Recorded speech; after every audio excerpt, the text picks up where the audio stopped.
Water in cooling process. इस cooling process में हमने वाटर से कितनी हीट एनर्जी को रिमूव किया है। ठीक है भाई।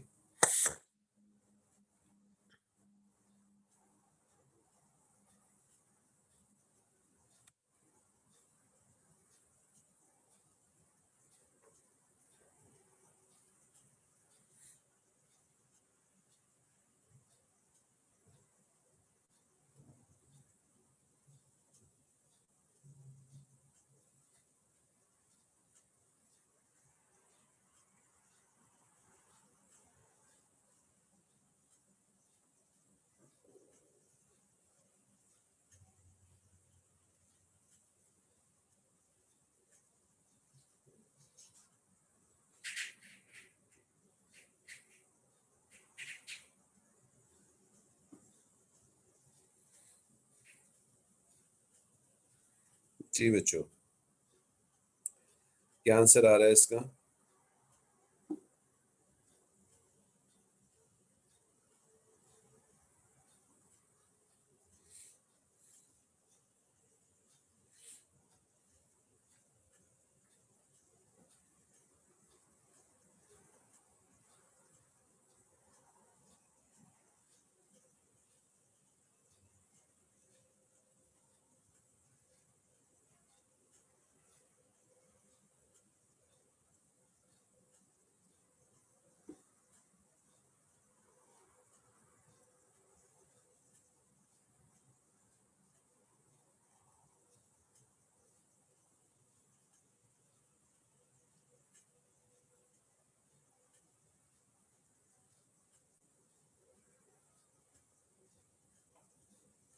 क्या हो गया भाई, सब सो रहे हैं क्या?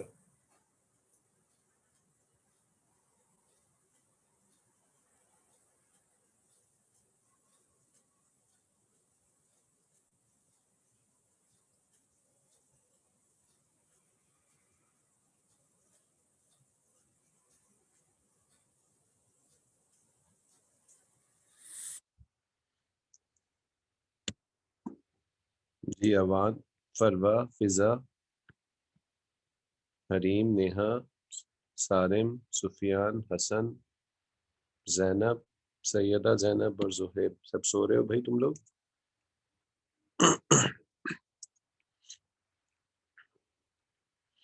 कितनी हीट एनर्जी रिमूव हुई है इस प्रोसेस के अंदर?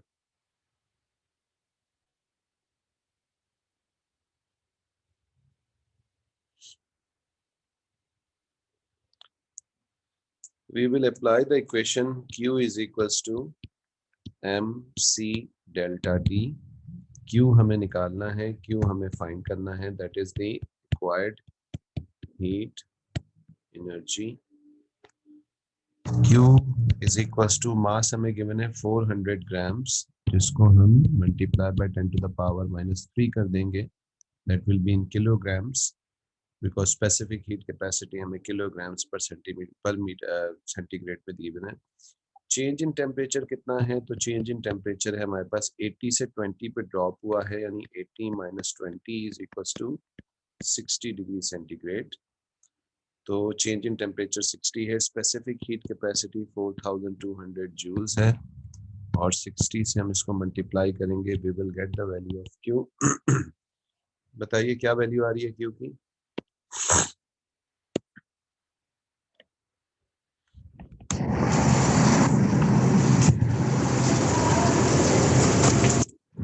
What is the value of Q?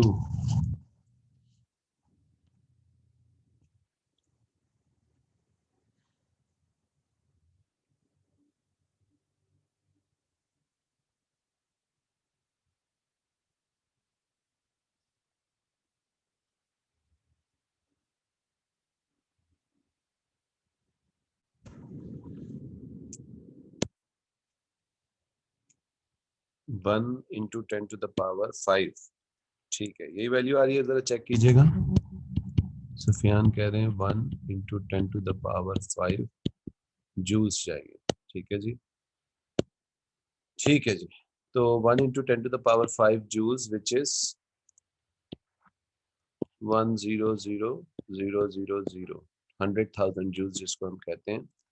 तो 100,000 जूल्स हमें रिक्वायर्ड होंगे इसके, ये या 0.1 मेगा जूल्स हमें चाहिए होंगे, ठीक है, या 100 kilo joules, whatever you can say that. So 100 kilo joules हमें चाहिए होंगे, इसमें से टेम्परेचर 60 डिग्री को कम करने के लिए हीट एनर्जी रिमूव करनी पड़ेगी, ठीक है। तो this is actually how you will use the formula of specific heat capacity. Now we will move on to another thing which is known as latent heat. Latent heat मतलब होता है hidden heat, और ये normally कब इस्तेमाल होती है, change in state जब हो रही हो तब हम लेटेंट हीट का इस्तेमाल करते हैं। यानी जब मॉलिक्यूल्स की किस चीज में चेंज आ रहा हो, पोटेंशियल एनर्जी चेंज हो रही हो, तब आपके पास जो है हम लेटेंट हीट का इस्तेमाल करते हैं। लेटेंट हीट बड़ी सिंपल सा है। लेटेंट हीट का फॉर्मूला ये है कि आपके पास एक ऑब्जेक्ट है, एक सब्सटेंस है, ठीक है, एक मैटर है, और इस मैटर को कंप्लीटली, लेट्स से ये सॉलिड है, आपको इसको सॉलिड से लिक्विड में कंप्लीटली चेंज करने के लिए, ठीक है, कितनी हीट एनर्जी रिक्वायर्ड है, यही उसकी लेटेंट हीट होगी। यानी इस केस में हीट एनर्जी जो हमने सॉलिड को लिक्विड में बदलने के लिए चाहिए हमें, that is actually known as latent heat. और क्योंकि जब स्टेट चेंज हो रही होती है तो चेंज इन टेम्परेचर जो है वो जीरो होता है, यानी हम कहते हैं कि टेम्परेचर क्या है, कांस्टेंट है, ठीक है। तो इसकी डेफिनेशन में हम एक चीज और ऐड करते हैं, एट कांस्टेंट टेम्परेचर, ठीक है। तो लेटेंट हीट को हम ऐसे डिफाइन करते हैं, the amount of heat energy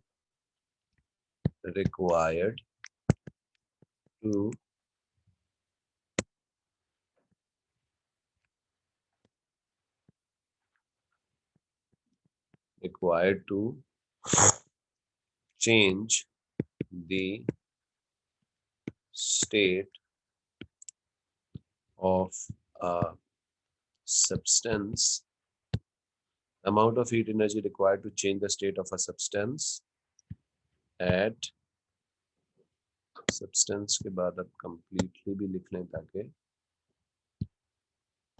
completely at constant temperature, ठीक है जी।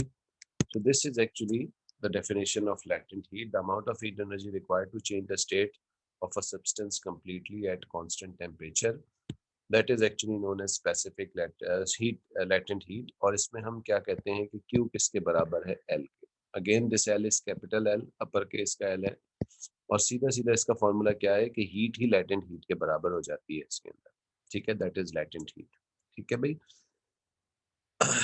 लेकिन क्योंकि मास की वजह से, अमाउंट ऑफ मैटर की वजह से हमारे पास हीट रिक्वायरमेंट इंक्रीज होती जाती है, ठीक है। तो हमने इस डेफिनेशन को भी मोर ब्रॉडर फ्रेम की तरफ हम लेके गए और हमने डेफिनेशन बनाई स्पेसिफिक लेटेंट हीट, ठीक है जी। इसको कॉपी कर लीजिए, then we will move on to specific latent heat, ठीक है जी।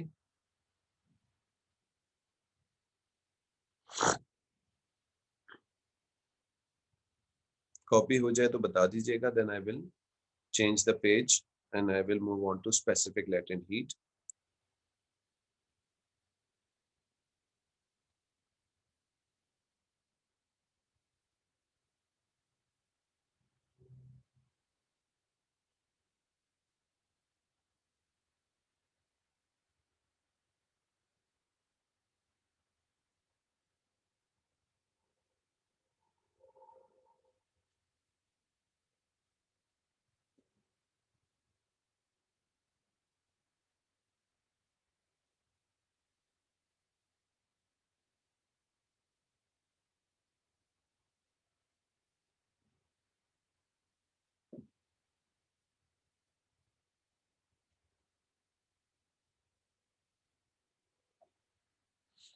जी बच्चों, कॉपी हो गया ये?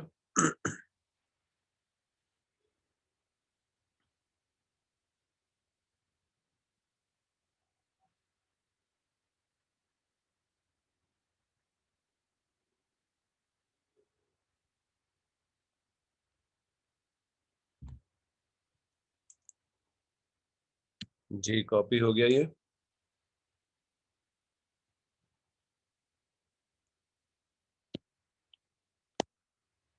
अच्छा जी, अच्छा ऑब्वियसली इसका यूनिट जो होगा लेटेंट हीट का that will be simply joule, क्योंकि हीट लेटेंट हीट के बराबर है तो जूल ही इसका हमारे पास यूनिट हो जाएगा, ठीक है, लेटेंट हीट के। The more broader term is specific heat capacity, है जी। इससे ज्यादा ब्रॉडर टर्म जो है that is sorry specific heat capacity कह दिया, स्पेसिफिक लेटेंट हीट, ठीक है जी। स्पेसिफिक लेटेंट हीट क्या चीज होती है, ठीक है। तो इस दफा हम डेफिनेशन को बिल्कुल वैसे ही चेंज करेंगे जैसे हमने स्पेसिफिक हीट कैपेसिटी में किया था। किसी भी सब्सटेंस के 1 kg को कंप्लीटली स्टेट चेंज करने के लिए जो हीट एनर्जी रिक्वायर्ड होगी at constant temperature that is known as specific latent heat. जैसे कि फॉर एग्जांपल आपके पास 1 kg ऑब्जेक्ट है, एक सब्सटेंस है, और इसको कंप्लीटली हमने सॉलिड से लिक्विड में चेंज किया, 1 kg लिक्विड ही ऑब्वियसली रहेगा, तो उसके अंदर जो हीट एनर्जी चाहिए होगी इसको स्टेट चेंज करने के लिए that is known as specific latent heat. Obviously बात है व्हेन सॉलिड टू लिक्विड जा रहे होंगे तो हीट एनर्जी दी जा रही होगी इज गिवन, और अगर हम लिक्विड से सॉलिड की तरफ जा रहे हो तो हीट एनर्जी इज रिमूव्ड होगी, यानी हम उसमें हीट एनर्जी उस सिस्टम में से निकालेंगे तो आपके पास सॉलिड जो है वो लिक्विड जो है वो सॉलिड के अंदर चेंज होगा। और ऑब्वियसली हम किस एनर्जी का रिमूव करेंगे, हीट एनर्जी से पोटेंशियल एनर्जी मॉलिक्यूल्स की कम करेंगे। पोटेंशियल एनर्जी का डिक्रीज होने से एक्चुअली में उनकी स्टेट में चेंज आता है, ठीक है। तो टेम्परेचर हमारे पास चेंज इन स्टेट में हमारे पास सेम रहेगा, यानी अगर ये लिक्विड, अगर let's say this is ice है, ठीक है, अगर ये बर्फ है तो जब हमने आइस को मेल्ट करना शुरू किया तब उसका टेम्परेचर कितना था, 0 डिग्री सेंटीग्रेड, और जब ये कम्प्लीटली मेल्ट होकर पानी में बदल गई है तो उस पानी का बिल्कुल बिगनिंग में भी टेम्परेचर कितना होगा, 0 डिग्री सेंटीग्रेड होगा। बाद में हम अगर उसको हीट करेंगे तो वो बढ़ेगा, लेकिन जब वो कम्प्लीटली मेल्ट जब तक हो जाएगा तब तक उसका टेम्परेचर चेंज नहीं होगा, 0 डिग्री सेंटीग्रेड ही रहेगा, ठीक है। तो इस दौरान में टेम्परेचर अगर चेंज नहीं हो रहा तो सिंपली हम मॉलिक्यूल्स की पोटेंशियल एनर्जी को रिमूव कर रहे होंगे या इंक्रीज कर रहे होंगे ताकि उसकी स्टेट सिंपली जो है वो चेंज हो जाए। अब this definition is very simple again, कैसे हम इसको डिफाइन करेंगे, the amount of heat energy required to change the state of unit mass substance completely at constant temperature, ठीक है जी, at constant temperature the amount of heat energy required to change the state of unit mass substance, unit mass means 1 kg substance, completely at constant temperature, temperature इस दौरान में change नहीं होगा। Formula क्या बनेगा, Q is equals to M into L, by the way this L is specific latent heat, M is mass and Q is heat energy, ठीक है जी। यानी L हमारे पास किसके बराबर हो जाएगा, Q अपॉन M के, तो इसका यूनिट हमारे पास आ जाएगा जूल्स पर किलोग्राम, ठीक है जी। और इसी तरीके से अगर हम Q जो है वो L के बराबर है तो हम ये भी कह सकते हैं कि latent heat L, capital L किसके बराबर हो जाएगा हमारे पास, L इंटू M के बराबर हो जाएगा। This can be the relation between latent heat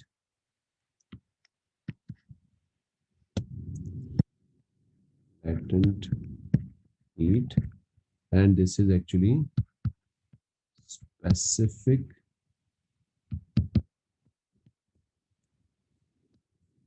latent heat, ठीक है जी। अगर हम स्पेसिफिक लेटेंट हीट को मास ऑफ सब्सटेंस से मल्टीप्लाई कर दें तो हमें उस सब्सटेंस की लेटेंट हीट मिल जाएगी, या अगर हमें लैटेंट हीट को मास से डिवाइड कर दे तो हमें स्पेसिफिक लैटेंट हीट भी मिल सकती है। ठीक है, इस तरीके से हम, और वो लैटेंट हीट ही एक्चुअली एनर्जी होती है सिंपल लैंग्वेज में। ठीक है, तो हम इसको इस तरीके से कैलकुलेट कर सकते हैं। सही है भाई, इसको कॉपी कर लीजिए। इसका यूनिट है हमारे पास जूल्स पर केजी स्पेसिफिक लैटेंट हीट का, और लैटेंट हीट का सिंपली जूल्स होता है। ठीक है, इसमें दो इंपॉर्टेंट चीजें याद रखिएगा। जब सॉलिड लिक्विड में चेंज हो रहा हो तो हम इसको कहते हैं specific latent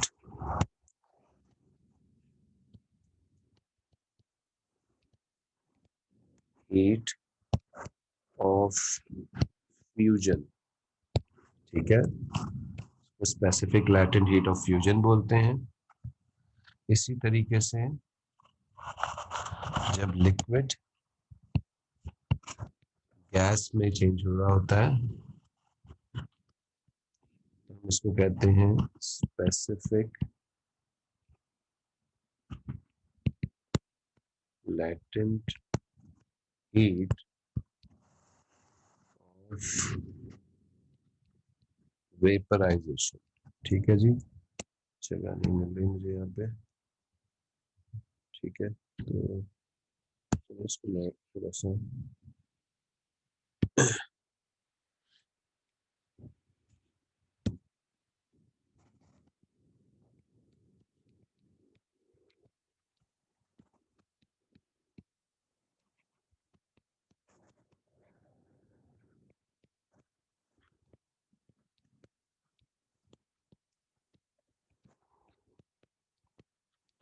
specific latent heat of vaporization. ठीक है जी, सॉलिड लिक्विड में चेंज होगा तो specific latent heat of fusion, और लिक्विड जब गैस में चेंज होगी तो specific latent heat of vaporization. ठीक है जी, इसी तरीके से अगर आप इसका उल्टा कर ले, गैस लिक्विड में बदलेगी तो specific latent heat of condensation. ठीक है जी, और जब लिक्विड गैस में सॉलिड में बदलेगा, सॉरी, लिक्विड जब हमारे पास गैस सॉलिड्स में जाएगा तो हम इसको कहेंगे specific latent heat of solidification. ठीक है, लिक्विड सॉलिड में सॉरी जाएगा तो that will be specific latent heat of solidification. ठीक है जी, और अगर आपके पास सॉलिड डायरेक्ट गैस में बदल रहा है तो हम उसको कहते हैं specific latent heat of sublimation. ठीक है, तो इस तरीके से आप हर चीज के साथ उसका नाम जोड़ सकते हैं कि ये हो रहा है तो ये हो जाएगा specific latent heat, but the formula will remain same, that is Q is equals to ml या L is equals to Q upon m।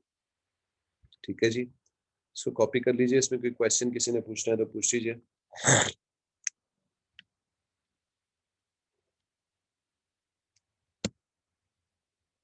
कोई क्वेश्चन है किसी को? फरवा, हरीम, जैनब, नेहा, सुफियान।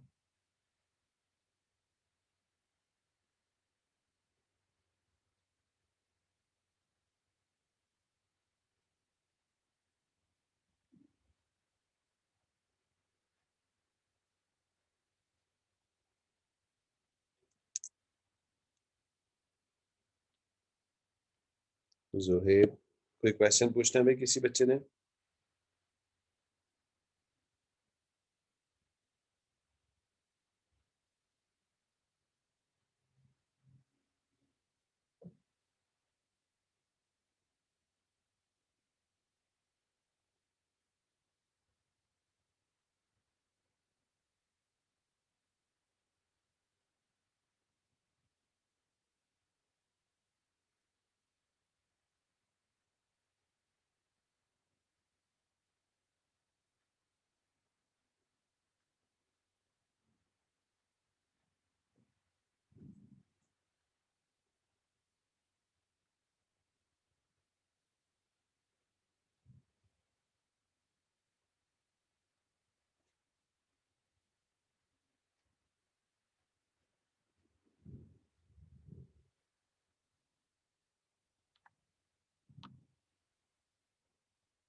जी, कॉपी हो गया बच्चों ये?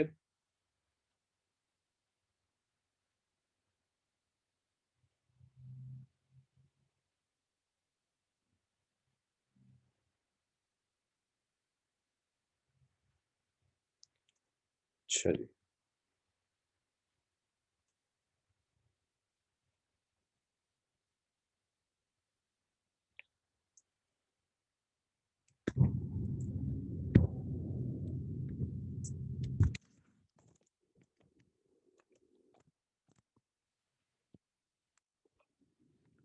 चलिए, we have 5 minutes left in this class, और हम एक छोटा सा 5 पेपर का क्वेश्चन जरा जल्दी से कर सकते हैं इस टॉपिक का।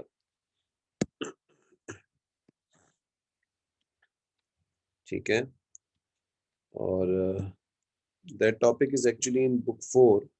आप लोगों के बुक 4 में ये टॉपिक अवेलेबल है। I don't know you have receive that book or not, but that topic is given in book 4। ठीक है जी। So let me quickly discuss a question. बड़ी तेजी से मैं क्वेश्चन डिस्कस करता हूँ। ठीक है,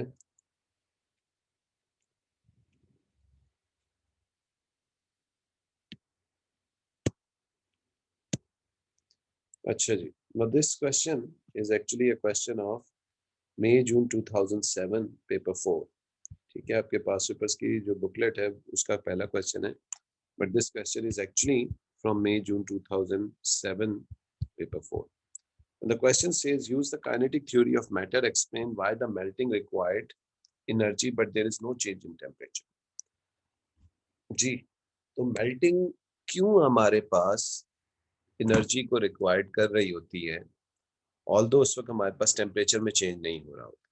जी बच्चों,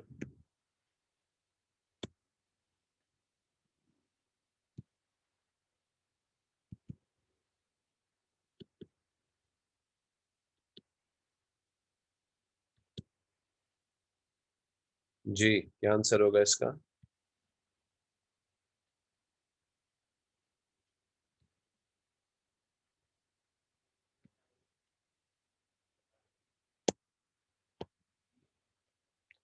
बिल्कुल सही है ज़ैनब, चेंज इन स्टेट हो रही है, तो किस तरीके से हम उसको 3 मार्क्स के लिए एक्सप्लेन करेंगे? ऐसी कौन सी एनर्जी जो है उसमें हमारे पास चेंज हो रही होती है बेटा, जिसकी वजह से मॉलिक्यूल्स को जो है वो एनर्जी रिक्वायर्ड होती है। ठीक है, तो ये सारी की सारी चीज़ें आपको प्रॉपरली इसमें एक्सप्लेन करनी है। How you are going to explain that?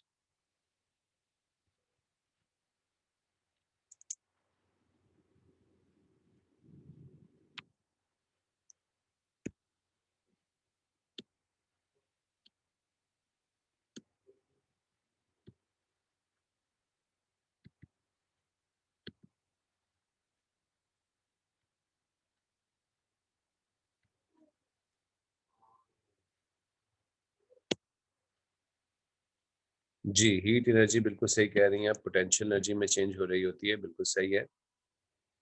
अच्छा जी, इसको हम किस तरीके से डिफाइन करेंगे कि मेल्टिंग में the bonds between the molecules are broken, get weaken. Bonds molecules के दरमियान में जो होते हैं वो टूट रहे होते हैं। ठीक है, the bonds between the molecules are broken. ठीक है, molecules moves far apart या move away from each other, या the position of the molecule will change, the move molecules will slide over on each other। कुछ भी आप इसको इस तरीके से लिख सकते हैं, the molecules will slide on each other। ठीक है, the kinetic energy of the molecules remain same। molecules की kinetic energy में उस वक्त किसी किस्म का चेंज नहीं आ रहा होता, hence no change in temperature। The kinetic energy of the molecules remains same, hence no change in temperature। The potential energy of the molecules increases, ठीक है, which changes the state। ठीक है जी, तो ये कुछ इस तरीके से आप एक्सप्लेन कर देंगे इसको। The molecules, the bonds between the molecules are weakened, the molecules move far apart। ठीक है, the kinetic energy of the molecules are remains same, hence the temperature remains same, and the potential energy of the molecules increases। तो इस तरीके से आप इस पूरे के पूरे चीज को 3 मार्क्स के लिए आप एक्सप्लेन कर दोगे। ठीक है, उसके बाद next is specific heat, latent heat of fusion.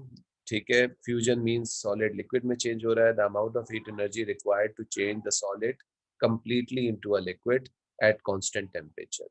The amount of heat energy required to melt the solid completely into liquid at constant temperature। ये इस तरीके से specific latent heat of fusion की डेफिनेशन हो जाएगी। ठीक है, अच्छा उसके बाद ये क्वेश्चन है, ये फिर हम नेक्स्ट क्लास में अब करेंगे क्योंकि 11 बज गए। मोस्टली आप लोगों की कोई और क्लास भी होगी, अब मेरी भी 11 बजे एक और क्लास है, तो इंशाल्लाह we will be discussing this question part C in the next class. ठीक है जी, क्वेश्चन नंबर 1 में अभी भी किसी ने कोई सवाल पूछना है ए पार्ट में तो पूछ लीजिए, otherwise let's stop over here. ठीक है।